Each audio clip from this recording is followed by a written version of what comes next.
Hi friends, ನಾನು Shankar Babu. Like ಮಾಡಿ, share ಮಾಡಿ, ಸಬ್ಸ್ಕ್ರೈಬ್ ಮಾಡಿ. ಈ ಮಾರಿಯಮ್ಮ ದೇವಸ್ಥಾನ ಮಾಲೂರು ಕಲ್ಯಾಣಿಯಲ್ಲಿ ಸಿಕ್ಕಿತ್ತು. ಈ ಎರಡು ದೇವತೆಗಳು ಇವರು ತುಂಬ ಶಕ್ತಿವಂತ ದೇವಸ್ಥಾನ. ಇದು ಬಸ್ ಸ್ಟ್ಯಾಂಡ್ ಹಿಂದೆ ಒಂದು ರಾಮನ ದೇವಸ್ಥಾನ ಮತ್ತು ಜಯಚಾಮರಾಜ ಒಡೆಯರ ಸ್ಟ್ಯಾಚ್ಯೂ ಐತೆ. ಅಲ್ಲಿಂದ ಹಿಂದೆ ಮಾರಿಯಮ್ಮನ ದೇವಸ್ಥಾನ ಇದೆ. ತುಂಬ ಶಕ್ತಿವಂತ ದೇವಸ್ಥಾನ. ಈ ಕಲ್ಲುಗಳು ಎರಡೂ ದೇವಸ್ಥಾನ ಹಿಂದೆ ಇರುವ ಒಂದು ಕಲ್ಯಾಣಿಯಲ್ಲಿ ಸಿಕ್ಕಿತ್ತು. ಮಾರಿಕಾಂಬೆ ಗ್ರಾಮ ದೇವತೆ. ಹಿಂದೂ, ಮುಸ್ಲಿಂ, ಕ್ರಿಶ್ಚಿಯನ್ ಅಂತ ಬೇರೆ ಬೇರೆ ಕ್ಯಾಸ್ಟ್ ಅವರೆಲ್ಲ ಬಂದು ಈ ದೇವಸ್ಥಾನನ ಕೈ ಮುಗಿದು ಬೇಡಿಕೊಳ್ತಾರೆ. ಈ ದೇವಸ್ಥಾನ 24 hours ಓಪನಲ್ಲಿ ಇರುತ್ತೆ. ಬಾಗಿಲುಗಳು ಇರಲ್ಲ. ಬಾಗಿಲುಗಳು ಇಟ್ಟರೂ ಅದು ಕಿತ್ಕೊಂಡು ಹೋಗ್ಬಿಡುತ್ತಂತೆ. ಈಗ ನಾವು ಆ ದೇವಸ್ಥಾನ ನೋಡೋಕ್ಕೆ ಹೋಗ್ತಾಯಿದ್ವಿ. ಈ ದೇವಸ್ಥಾನಕ್ಕೆ ಬರಬೇಕಂದ್ರೆ ಆ ಯಮ್ಮನೇ ನಮ್ಮನ್ನು ತರಿಸ್ಕೋಬೇಕು. ಆ ಯಮ್ಮ ನಮ್ಮನ್ನು ತಿಳ್ಕೊಂಡ್ರೇ ನಾವು ಇಲ್ಲಿ ಬರೋಕ್ಕಾಗತ್ತೆ. ನಾನು ಇವಾಗ ಮಾರಿಕಾಂಬಾ ದೇವಸ್ಥಾನ ಮಾಲೂರು ಹತ್ರ ಇದ್ದೀನಿ. ಈಗ ಹೋಗ್ತಾಯಿದ್ದೀವಿ. ಬಿಸಿಲು ಜಾಸ್ತಿ ಆಗಿರೋದಕ್ಕೆ ಇದು ಶಟ್ರ್ ಹಾಕಿದ್ದಾರೆ. ತುಂಬ ಒಳ್ಳೆ ಕೆಲಸ ಮಾಡಿದ್ದಾರೆ ದೇವಸ್ಥಾನದವರು. ನೀವು ನೈಟು 12-1 ಗಂಟೆಗೆ ಬಂದ್ರೂ ಈ ದೇವಸ್ಥಾನ ಓಪನಲ್ಲಿ ಇರುತ್ತೆ. 365 ದಿನವೂ ದೇವಸ್ಥಾನ ಓಪನಲ್ಲಿ ಇರುತ್ತೆ. ಇದಕ್ಕೆ ಬಾಗಿಲು ಇರಲ್ಲ. ಯಾರು ಬೇಕಾದ್ರೂ ಎಷ್ಟೊತ್ತಿಗೆ ಬೇಕಾದ್ರೂ ಬರ್ಬೋದು. ನೈಟೂ ಬಾಗಿಲು ಮುಚ್ಚಲ್ಲ. ಮಂಗಲ, ಶುಕ್ರವಾರ, ಅಮಾವಾಸ್ಯೆ, ಪೌರ್ಣಮಿ ದಿನದಲ್ಲಿ ವಿಶೇಷ ಪೂಜೆ ಮತ್ತು ಅಲಂಕಾರಗಳು ಇರುತ್ತೆ. ಈ ದೇವಸ್ಥಾನಕ್ಕೆ ಪೂಜಾರಿಗಳು ಇರಲ್ಲ. ಯಾವುದೇ ನಿಬಂಧನೆ ಇರಲ್ಲ, ಶಿಸ್ತು ಇರಲ್ಲ. ಈಗ 400 ವರ್ಷದ ಮುಂದೆ ಒಂದು ಕಾಲದಲ್ಲಿ 400 ವರ್ಷದ ಮುಂದೆ ಈ ಮಾಲೂರನ್ನು ಮಲ್ಲಿಕಾಪುರ ಅಂತ ಹೇಳ್ತಾಯಿದ್ರು. ಈ ಊರಲ್ಲಿ ಜಾಸ್ತಿ ಮಲ್ಲಿಪೂ ಮತ್ತು ಹೂಗಳು ಬೆಳೀತಾ ಇತ್ತು. ಅದಕ್ಕೆ ಈಗ ಮಲ್ಲಿಕಾಪುರ ಅಂತ, ಆಮೇಲೆ ಅದು ಮಾಲೂರು ಅಂತ ಮಾರಿದೆ. ಒಂದು 400 ವರ್ಷದ ಹಳೆ ಕಾಲದಲ್ಲಿ ಇದೆಯ ರಾಮ್ ಸಿಂಗ್ ಎಂಬವರು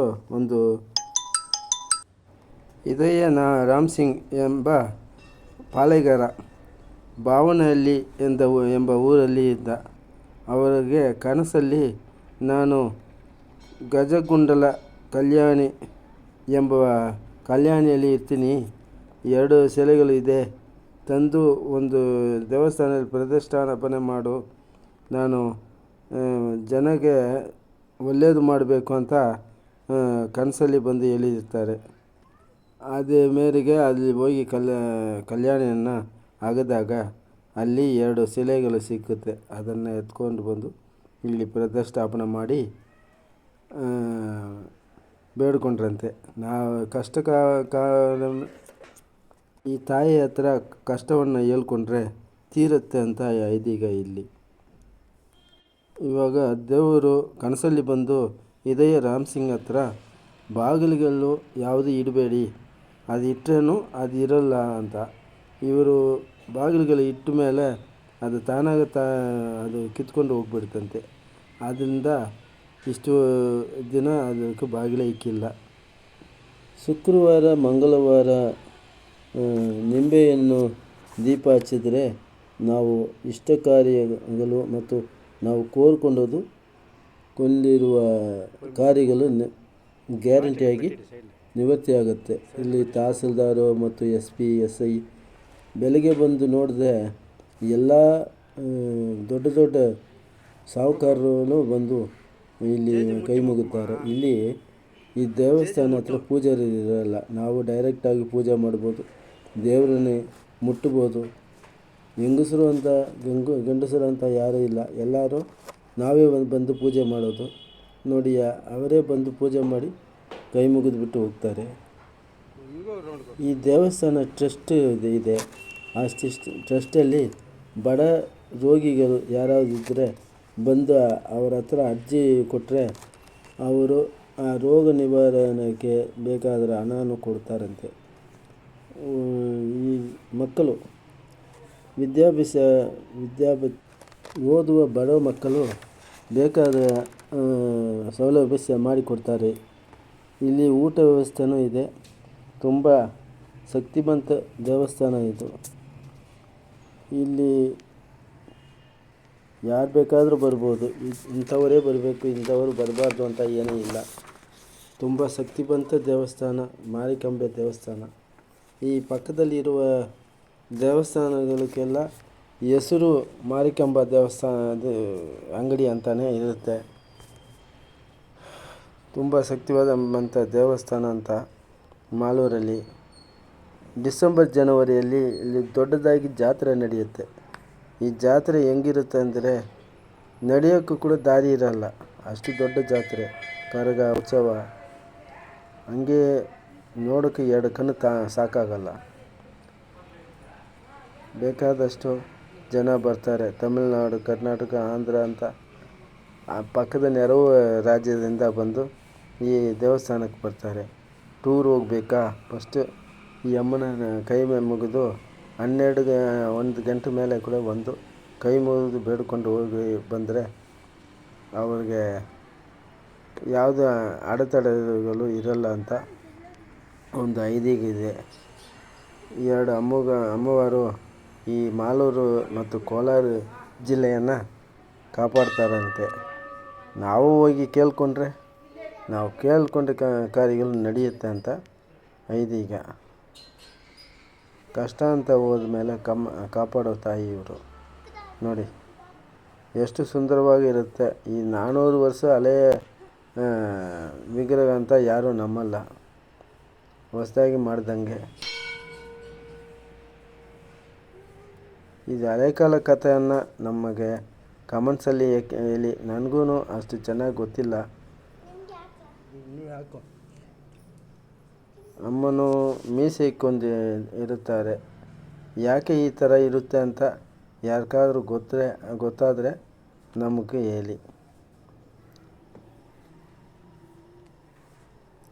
ನಾನು ಕೈ ಮುಗಿದು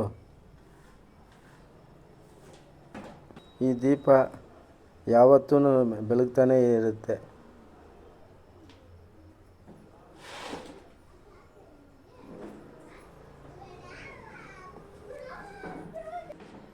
ಈ ದೇವಸ್ಥಾನ ಕೋಲಾರ ಜಿಲ್ಲೆ ಮಾಲೂರಲ್ಲಿ ಇದೆ. ಇಲ್ಲಿ ಬಂದು ಕೈ ಮುಗಿದು ಇಲ್ಲಿರುವ ತೀರ್ಥವನ್ನು ತಲೆಯಲ್ಲಿ ಹಚ್ಕೊಂಡ್ರೆ ಕಷ್ಟ ಕಾರ್ಯಗಳು ನಿವೃತ್ತಿಯಾಗುತ್ತೆ ಅಂತ. 24 ಅವರೂ ಓಪನಲ್ಲಿ ಇರುತ್ತೆ. ಯಾರು ಬೇಕಾದರೂ ಎಷ್ಟೊತ್ತಿಗೆ ಬೇಕಾದರೂ ಬಂದು ಕೈ ಮುಗಿದು ಹೋಗ್ಬೋದು. ಕೇಳ್ಕೊಂಡ್ರೆ ಕಾರ್ಯಗಳು ಕಷ್ಟ ನಿವೃತ್ತಿಯಾಗುತ್ತೆ. ಈ ದೀಪ ಯಾವತ್ತೂ ಎಷ್ಟೊತ್ತಿಗೂ ಬೆಳಗ್ತಾನೆ ಇರುತ್ತೆ. ಇದು ನನ್ನ ಮಗಳು ನೋಡಿ.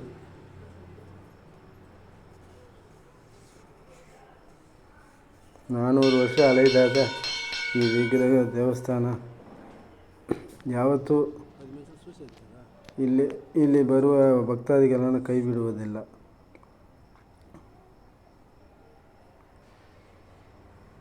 ಅಮ್ಮನವ್ರನ್ನ ಹೋಗಿ ಬೇಡಿಕೊಂಡ್ರೆ ನಮ್ಮ ಕಷ್ಟ ಕಾರ್ಯಗಳು ನಿವೃತ್ತಿಯಾಗುತ್ತೆ. ಬೇಕಾದಷ್ಟು ಕೆಲಸಗಳು ಮತ್ತು ಬೇಕಾದ ಕಾರ್ಯಗಳು ಇಲ್ಲಿ ಬೇಡಿಕೊಂಡ್ರೆ ನಡೆಯುತ್ತಂತೆ.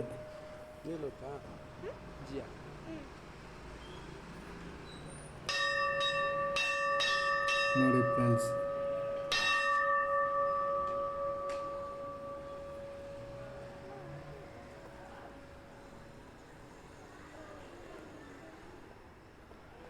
ಇದೇ ರಾಮ್ ಸಿಂಗ್ ಎಂಬ ಪಾಳೆಗಾರ ಇದನ್ನು ಕನಸಲ್ಲಿ ಕಂಡು ಎತ್ತಿಕ್ಕಿ ಪ್ರತಿಷ್ಠಾಪನೆ ಮಾಡಿರೋದು. ಭಾವನಹಳ್ಳಿ ಎಂಬ ಗ್ರಾಮದಿಂದ. ತುಂಬ ಸುಂದರವಾದ ದೇವಸ್ಥಾನ.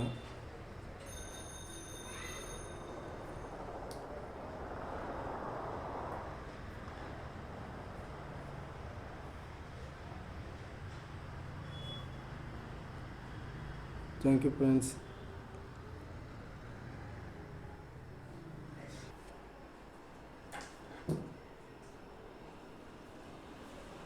ಸಬ್ಸ್ಕ್ರೈಬ್ ಮಾಡಿ, ಲೈಕ್ ಮಾಡಿ, ಶೇರ್ ಮಾಡಿ, ಕಮೆಂಟ್ಸ್ ಮಾಡಿ.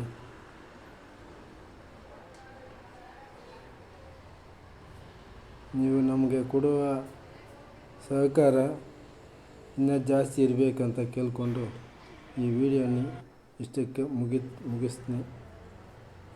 ನಮ್ಮ ಭಾಷೆ ಸ್ವಲ್ಪ ಹಂಗೆ ಇರುತ್ತೆ.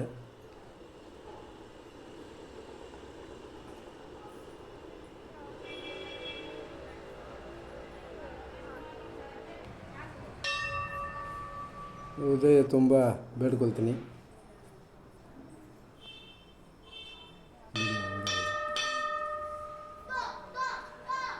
ಧನ್ಯವಾದಗಳು.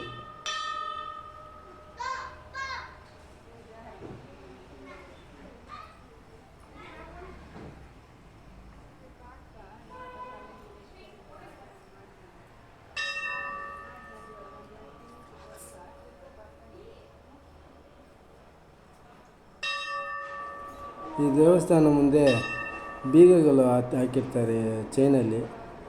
ಕೆಲವು ಊರಲ್ಲಿ ಪಕ್ಕದ ಮನೆಯಲ್ಲಿ ಕೆಲಸ ಮಾಡ್ತಾರೆ. ಏನಕ್ಕೆ ಮಾಡ್ತಾರೆ ಅಂತ ನಮಗೆ ಗೊತ್ತಿರಲ್ಲ. ಅಷ್ಟು ಒಂಥರ ಬೇಜಾರಾಗುತ್ತೆ. ಅಷ್ಟು ಕಷ್ಟ ಕೊಡ್ತಾ ಇರ್ತಾರೆ. ಅಂಥವ್ರು ಬಾಯಿ ಮುಚ್ಚಲಿಕ್ಕೆ ಈ ಬೀಗನ ಇಲ್ಲಿ ಹಾಕ್ಬಿಟ್ಟು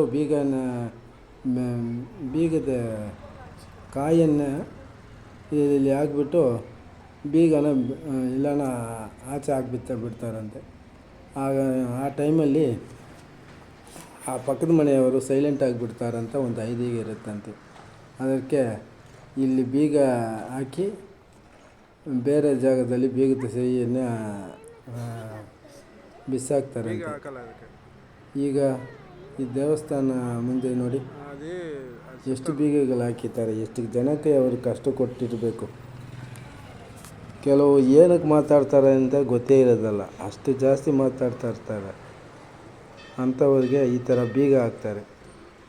ನೋಡಿ ಎಷ್ಟು ಬೀಗ ಇದೆ ಅದರಲ್ಲಿ. ನಾನು ಒಂದು ಸಲ ಕೃಷ್ಣಗಿರಿಗೆ ಹೋಗುವಾಗ ಒಂದು ದರ್ಗಾದಲ್ಲಿ 1,00,000 ಬೀಗನ ಇತ್ತು. ಇಲ್ಲಿ ಒಂದು 2-3 ಇರುತ್ತೆ. ನಮ್ಮ ಕಡೆ ಕಡಿಮೆ ಈ ಥರ ಬೀಗ. ಆ ದರ್ಗಾದಲ್ಲಿ ನೋಡಬೇಕು. ನಾನು ಅವ್ರನ್ನ ಕೇಳಿದೆ ಹೋಗಿ, ಏನಕ್ಕೆ ಬೀಗ ಹಾಕ್ತೀರಾ ಅಂತ. ಈ ಥರ ಹೇಳಿದ್ರು ಅವರು ಹಜರತ್. ಆ ಥರ ಇಲ್ಲಿ ದೇವಸ್ಥಾನದಲ್ಲಿ ಇನ್ನೂ ಒಂದು 20 ಬೀಗವರೆಗೂ ಇರುತ್ತೆ. ಬೀಗ ಹಾಕಿ ಅಲ್ಲಿ ಇಟ್ಟಿದ್ದಾರೆ. ಈ ದೇವಸ್ಥಾನದಲ್ಲಿ ಬಾಗಿಲು ಇರಲ್ಲ ನೋಡಿ. ನೈಟ್ 1-2 ಗಂಟೆಗೆ ಬಂದ್ರೂ ಹಿಂಗೆ ಓಪನ್ ಇರುತ್ತೆ. ಈ ದೇವಸ್ಥಾನದಲ್ಲಿ ಯಾರು ಕಳ್ತನನೂ ಮಾಡಲ್ಲ. ತುಂಬ ಸುಂದರವಾದ ದೇವಸ್ಥಾನ. ಅಮ್ಮವಾರು ಹೆಂಗೆ ಕೂತಿದ್ದಾರೆ ನೋಡಿ. ನಾವೇ ಹೋಗಿ ಪೂಜೆ ಮಾಡಿ ಅಲಂಕಾರ ಮಾಡ್ಬೋದು. ಪೂಜಾರಿ ಯಾರು ಇರಲ್ಲ. ಅಲಂಕಾರ ಮಾಡಿ ನಾವೇ ಇದು ಮಾಡ್ಬೋದು. Thank you friends.